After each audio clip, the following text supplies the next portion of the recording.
और ज्यादा जानकारी के लिए हमारे संवाददाता भोपाल से ब्रिजेश जैन हमारे साथ लाइव जुड़ चुके हैं। ब्रिजेश, तमाम बड़ी खबरें आज के मध्य प्रदेश की क्या कुछ रहने वाली है?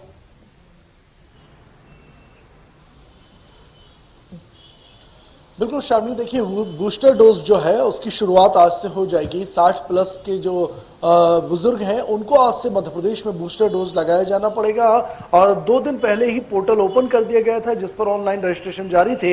हालांकि प्रशासन ने ये एडवाइजरी जारी की है कि रजिस्ट्रेशन की कोई जरूरत नहीं है। जिस रजिस्ट्रेशन से दूसरा डोज लगा था बुजुर्गों को, उसी रजिस्ट्रेशन से तीसरा बूस्टर डोज भी लगाया जाएगा। और अनिवार्यता ये है कि किसी भी वैक्सीनेशन सेंटर पर आप ये डोज ले सकते हैं, लेकिन जो आपने पहले और दूसरे डोज लिए थे उसी वैक्सीन के आपको तीसरा डोज यानी बूस्टर डोज भी दिए जाएंगे।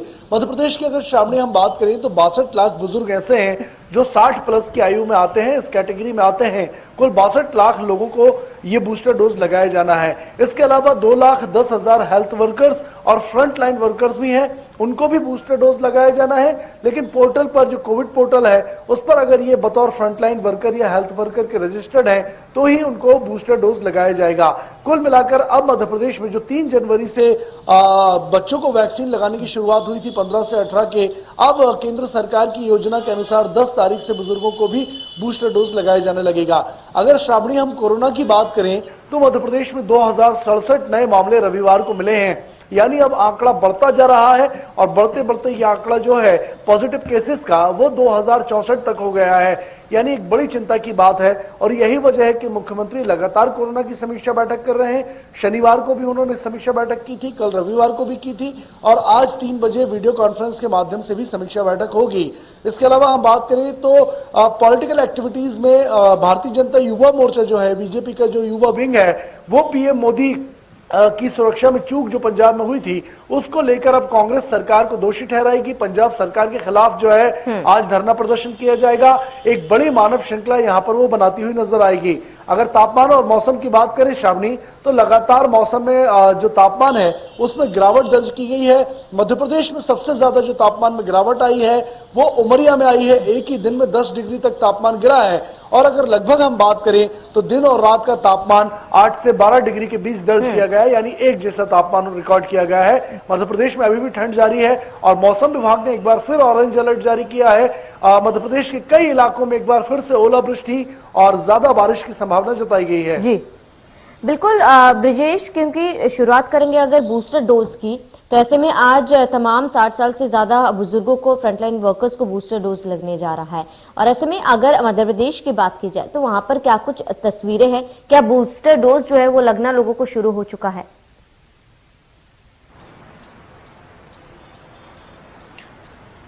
देखिए श्रावणी, 10 बजे से बूस्टर डोज की शुरुआत होगी, लगने की शुरुआत होगी। वैक्सीनेशन सेंटर जो है वो 9:30 बजे जो वर्कर्स हैं वहां के जो प्रभारी हैं वो तमाम लोग पहुंचने शुरू हो जाते हैं और 10 बजे से जो है वैक्सीन लगनी शुरू हो जाती है। कोई नए सेंटर्स नहीं बनाए गए हैं, लेकिन मध्य प्रदेश में जो 7,500 अस्थायी सेंटर हैं उनमें ही वैक्सीन लगाई जाएगी। 5,500 स्थायी सेंटर हैं उनमें यह वैक्सीन लगाई जाएगी। विशेष तैयारियां इसके लिए की गई हैं। पर्याप्त मात्रा में केंद्र से डोसेज बुला लिए गए थे। 15 लाख डोज जो है वो एक्स्ट्रा में है, बाकी जो रनिंग में है 17 लाख डोज। तो कुल मिलाकर मध्य प्रदेश में वैक्सीन की कोई कमी नहीं है। सरकार की कोशिश यही है कि फरवरी एंड तक तमाम लोगों को वैक्सीनेट कर दिया जाए। जो बूस्टर डोज 62 लाख लोगों को लगाए जाने हैं और 2 लाख वर्कर्स को लगाए जाने हैं, हेल्थ वर्कर्स को लगाए जाने हैं। इसके अलावा बच्चों की अगर बात करें तो 50% से ज्यादा स्कूली बच्चे जो 15 साल से 18 साल की उम्र के क्राइटेरिया में आते हैं उनको 50% से ज्यादा बच्चों को सरकार डोज लगा चुकी है, यानी एक संतोषजनक स्थिति में है। और सेकंड डोज पहले से ही मध्य प्रदेश सरकार लगभग कंप्लीट कर चुकी है। 92% लोगों को सेकंड डोज भी लग चुके हैं और 98% लोगों को पहला डोज लग चुका है। यानी वैक्सीनेशन की अगर हम मध्य प्रदेश में कुल मिलाकर बात करें श्रावणी, तो बहुत अच्छी स्थिति में कहा जा सकता है। बिल्कुल ब्रिजेश, बने रहे हमारे साथ। तमाम जानकारी के लिए एक बार लौटेंगे। इसी बीच रायपुर से हमारे साथ अमित चौरासिया फोन लाइन पर जुड़ चुके हैं। अमित, अगर रायपुर की बात की जाए तो क्या कुछ बड़ी खबरें पूरे दिन रहने वाली है? बिल्कुल शालिनी, जिस तरीके से मुख्यमंत्री भूपेश बघेल अभी से मिशन 2023 की तैयारियों में जुटे हुए नजर आ रहे हैं, उन्होंने अब जो अपने 2022 और 23 का जो बजट का खाका तैयार करना शुरू कर दिया है। तो कह सकते हैं कि मुख्यमंत्री भूपेश बघेल इस बार 2022-23 में छत्तीसगढ़, जो कि गढ़बो नवा छत्तीसगढ़ की नारे के साथ भूपेश सरकार ने काम करना शुरू किया था और एक नए स्वरूप में छत्तीसगढ़ को ढाल रहे हैं। तो ऐसे में वह यहाँ पर जो बजट है, मुख्य बजट है 2022-23 का, उसकी कवायद आज पूरा दिन करते नजर आएंगे। मैराथन बैठक लेंगे। इस दौरान वह जो मंत्रीगणों से चर्चा करेंगे नवीन मद के प्रस्ताव पर, बजट पर। तो बजट तैयारी पर यह मंत्री स्तरीय चर्चा मुख्यमंत्री निवास में 10 से 12 जनवरी 3 दिनों तक लगातार होगी। एक तरह से कह सकते हैं कि मुख्यमंत्री आज सुबह 11 बजे सबसे पहले जो पर्यटन एवं संस्कृति विभाग है उसके जो मंत्री है अमरजीत भगत, उनके विभागों की चर्चा करेंगे। 11 बजे से जो शुरू होगी वो 1 घंटे लगभग चलेगी और इसके बाद मुख्यमंत्री 12 बजे से मंत्री जयसिंह अग्रवाल जो कि राजस्व मंत्री हैं उनके विभागों की चर्चा करेंगे और फिर इसके बाद लगभग 1 बजे के लगभग उच्च शिक्षा मंत्री उमेश पटेल के विभागों की चर्चा करेंगे और अपराह्न 3 बजे के लगभग श्रीमती अनिला भेड़िया जो महिला एवं बाल विकास एवं समाज कल्याण मंत्री है उनके विभागों की चर्चा करेंगे। 4 बजे वह गुरु रुद्र कुमार के संबंधित विभागों की चर्चा करके एक बजट की तैयारी को एक अंतिम रूप देने का प्रयास किया जाएगा। तो एक तरह से मुख्यमंत्री पूरी तरह से यहाँ पर बजट पर चर्चा करेंगे। वहीं प्रदेश में अब बूस्टर डोज लगाने की भी कवायद हो रही है। प्रदेश के 22.7 लाख लोगों को बूस्टर डोज लगाना है। इसमें बीमार, बुजुर्ग, स्वास्थ्य कर्मी और फ्रंटलाइन वर्कर शामिल है।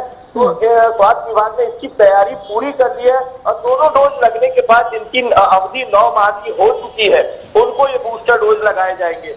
साथ ही राजधानी रायपुर में मौसम का मिजाज पूरी तरह से बदला हुआ है। कल देर शाम जिस तरीके से तेज बारिश हुई और उसके बाद देर रात तक बारिश होती रही, साथ ही सुबह आज बादल छाए हुए हैं और रायपुर, सरगुजा और दुर्ग संभाग में भारी बारिश की चेतावनी दी गई है। ओले गिरने की भी संभावना जताई गई है। कोरोना की हम बात करेंगे तो कोरोना के जो प्रकरण कल की अपेक्षा यहाँ पर उसमें राहत देखने मिल रही है, क्योंकि कल जहाँ 3455 केसेस थे वहीं आज यहाँ पर 2502 केसेस है और इसमें जो 830 केस रायपुर में नजर आ रहे हैं। तो एक तरह से एक राहत की खबर है, क्योंकि कल रायपुर में 1034 केस थे। जी शालिनी।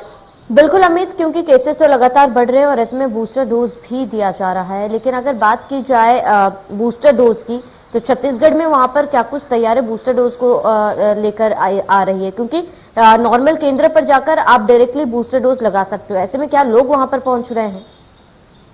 जिस तरीके से यहाँ पर प्रधानमंत्री नरेंद्र मोदी को स्वास्थ्य मंत्री टीएस सिंहदेव ने पत्र लिखा था बूस्टर डोज देने के लिए, तो वह बूस्टर डोज यहाँ पर प्राप्त हो गए हैं और अब स्वास्थ्य विभाग ने पूरी तैयारी कर ली है और यहाँ पर अब किसी को अलग से पंजीयन कराने की जरूरत नहीं है, क्योंकि उन लोगों ने जो पहली डोज और दूसरी डोज लगने के बाद 9 माह की अवधि पूरी कर ली है तो वह बूस्टर डोज लगा सकेंगे। प्रदेश के 22.60 लाख लोगों को बूस्टर डोज लगना है और इसमें बीमार, बुजुर्ग शामिल है, स्वास्थ्य कर्मी शामिल है और फ्रंटलाइन वर्कर।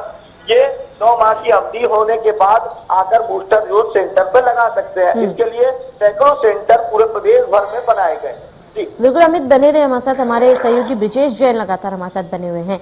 ब्रिजेश, अगर बात की जाए कोविड पेशेंट्स की, जो लोग घर में आइसोलेट है और उनका इलाज किया जा रहा है, ऐसे में मध्य प्रदेश में सरकार एक हेल्पलाइन शुरू कर रही है जिससे आप कुछ डॉक्टर्स जो है 24 घंटे उसमें अवेलेबल रहेंगे और पेशेंट्स जो है उनसे कॉल करके सलाह ले सकते हैं। ऐसे में इस हेल्पलाइन नंबर को लेकर और क्या कुछ अधिक जानकारी है?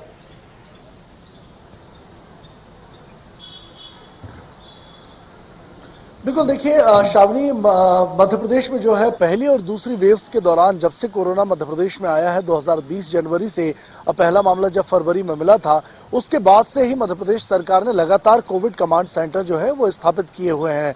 हालांकि अस्थायी कोविड कमांड सेंटर थे, हर वेव्स के बाद जब अनलॉक होता था तो कमांड सेंटर बंद हो जाते थे। एक बार फिर से कमांड सेंटर शुरुआत की गई है इसकी, लेकिन इस बार थोड़ा बदला हुआ प्रारूप इसका है। इस बार अगर आपको एक्सपर्ट से कोई सलाह मशवरा लेनी है, इलाज के बारे में जानना है या दवाइयां पूछनी है, तो आपको उसके लिए 750 रुपए पे करने होंगे। इसके बाद आप एक्सपर्ट से सलाह ले सकते हैं।